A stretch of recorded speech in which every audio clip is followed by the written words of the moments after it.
Hello student, अभी हम लोग की बीए सेकेंड ईयर के फर्स्ट पेपर की ही क्लास चल रही है, जिसमें हम लोग पढ़ रहे हैं साइकोलॉजिकल मॉडल्स ऑफ साइकोपैथोलॉजी की। साइकोपैथोलॉजी यानी कि जो हमारे एबनॉर्मल बिहेवियर हैं उनके जो मॉडल्स प्रस्तुत किए गए हैं वो हम लोग डिस्कस कर रहे हैं। आज ये हमारा लास्ट मॉडल है, ठीक है। लास्ट मॉडल कौन सा है? सोशियो कल्चरल व्यू पॉइंट, यानी कि सामाजिक सांस्कृतिक दृष्टिकोण। ये जो सामाजिक और सांस्कृतिक दृष्टिकोण है, इसको देने वाले जो बहुत से क्या है, मानव विकास और मानव विज्ञान, मानव विकास और मानव विज्ञान या मानव व्यवहार के विकास में, मानव विकास मतलब मानव विकास और विज्ञान में सामाजिक सांस्कृतिक कारक जो है वो बहुत महत्वपूर्ण योगदान देते हैं। सामाजिक और सांस्कृतिक सोशियो कल्चरल व्यू पॉइंट में यही बताया गया है। तो इसमें अनेक समाजशास्त्री और विद्वान शामिल हैं जिन्होंने अपना योगदान दिया है इस व्यू पॉइंट के लिए। तो इसमें समाजशास्त्री भी शामिल हैं और अन्य विद्वान भी शामिल हैं। वो नाम क्या है?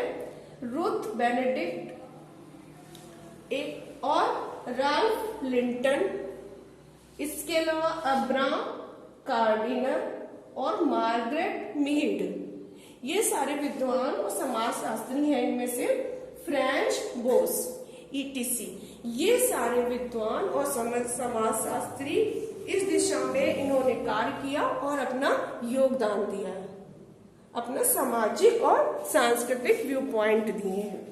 और ये इस दृष्टिकोण का सूत्रपात 20वीं शताब्दी में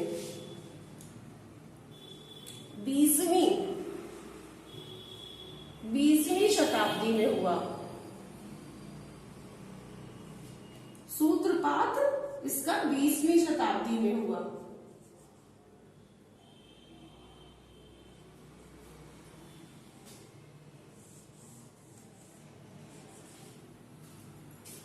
इस व्यू पॉइंट का सूत्रपात जो हुआ है वो 20वीं शताब्दी में हुआ है, ठीक है। तो कुछ अध्ययनों के आधार पर क्या कहा गया, कुछ अध्ययनों के आधार पर इन्होंने कुछ अध्ययन किए, उन अध्ययनों के आधार पर कहा गया कि मानसिक रोगों और सामाजिक सांस्कृतिक कारकों में महत्वपूर्ण संबंध है।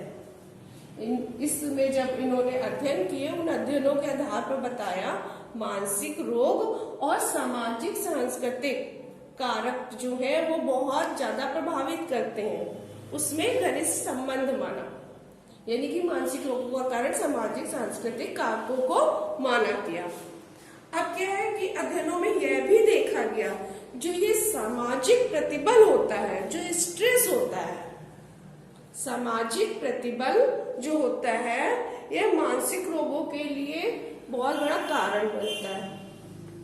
कैसे? जो सोसाइटी हमें करने के लिए या ना करने के लिए प्रेरित करती है, तो व्यक्ति को जो स्ट्रेस उत्पन्न होता है, समाज के अकॉर्डिंग ही व्यवहार करना और जो उसकी अपनी इच्छाओं के अकॉर्डिंग नहीं कर पाना, क्योंकि इच्छाएं तो अनंत होती हैं लेकिन सामाजिक नियमों का पालन करना पड़ता है, उनके अकॉर्डिंग काम करना, और उसमें जब समन्वय स्थापित नहीं हो पाता है तो क्या होता है?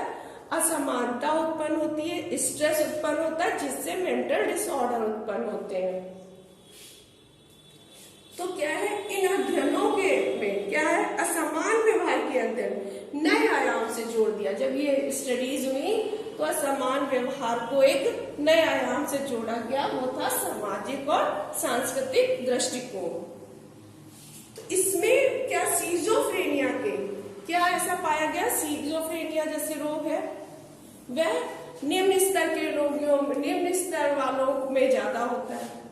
ऐसा इन्होंने सामाजिक क्योंकि निम्न स्तर वालों के पास ज्यादा टेंशन होती है, स्ट्रेस रहता है, जो भी कारण रहे हो, ऐसा रिसर्चर में माना गया सीजोफ्रेनिया। और ये ग्रामीण जगहों की अपेक्षा शहरी इलाकों में अधिक पाए जाते हैं सीजोफ्रेनिया। तो ये सामाजिक परिवेश का ही तो प्रभाव है कि ग्रामीणों में नहीं ऐसा पाए जाते सीजोफ्रेनिक पेशेंट, जबकि शहरों में ज्यादा पाए जाते हैं। अब कारण क्या है कि शहरों का जो सोशियो कल्चरल एनवायरनमेंट है वो अलग तरह का होता है और ग्रामीण समाज का अलग तरह का होता है। तो जो शहर का है वो ऐसा प्रभावित करता है इसी कारण तो इसको शहर में ऐसी चीजें है ना जिसके कारण ये सिजोफ्रेनिक पेशेंट यहाँ शहरों में ज्यादा पाए जा रहे हैं। क्यों? क्योंकि शहर की लाइफ जी पाना या सरवाइव कर पाना या वहां के सारे फेस कर पाना सिचुएशंस को ग्रामीण इलाकों की अपेक्षा कठिन है और इस कारण से स्ट्रेस उत्पन्न होने के कारण, असमान व्यवहार होने के कारण वह मानसिक रोग इतना अधिक बढ़ जाता है कि वो पेशेंट सिजोफ्रेनिक पेशेंट बन जाते हैं।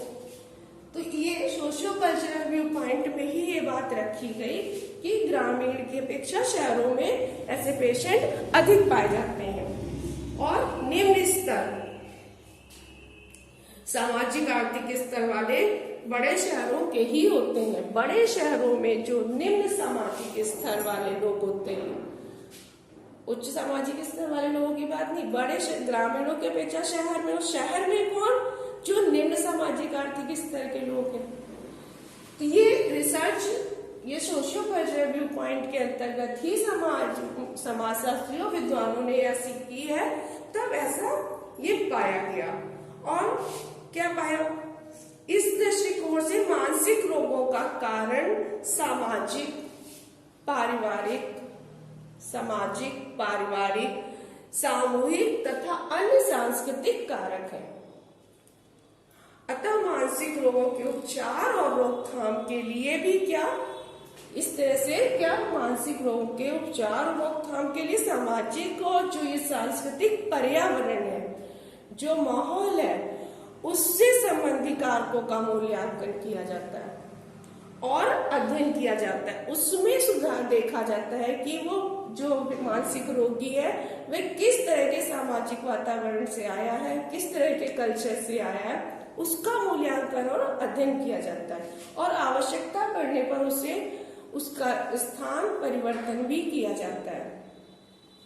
तो इस तरह से उन्होंने क्या बताया? उन्होंने बताया सोशियो कल्चरल व्यू पॉइंट यानी कि सामाजिक सांस्कृतिक कारक व्यक्ति में समानता के कारक बनते हैं, क्योंकि हर कल्चर के कुछ अलग तरह के नियम होते हैं, हर समाज में अलग तरह के नियम होते हैं। एक व्यक्ति अगर एक समाज से दूसरे समाज में जाता है या दूसरे कल्चर में जाता है तो उसके लिए वो मान पाना या उसमें समन्वय स्थापित कर पाना उसके लिए कठिन हो जाता है।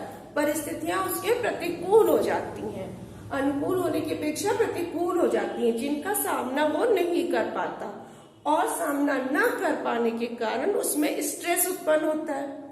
तो कुछ लोग तो प्रतिकूल परिस्थितियों में समन्वय स्थापित कर लेते हैं, लेकिन मेंटल डिसऑर्डर्स तो उन्हीं को होते हैं ना जो प्रतिकूल परिस्थितियां आने पर या कुछ कठिन हालात सिचुएशंस आने पर समन्वय स्थापित ना कर पाए। तो वो जो परिस्थितियां हैं वो मेंटल डिसऑर्डर का कारण बनती हैं। और वो परिस्थितियां कहाँ से क्रिएट हुई?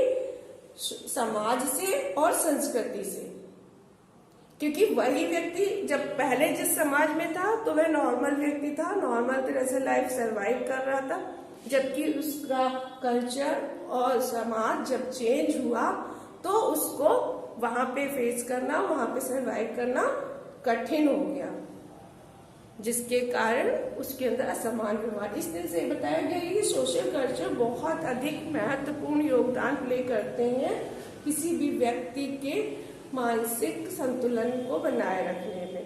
इसके साथ हमारा ये साइकोलॉजिकल जो मॉडल्स हैं ये चैप्टर कंप्लीट होता है। अब हम नेक्स्ट क्लास में नया टॉपिक स्टार्ट करेंगे। Good day.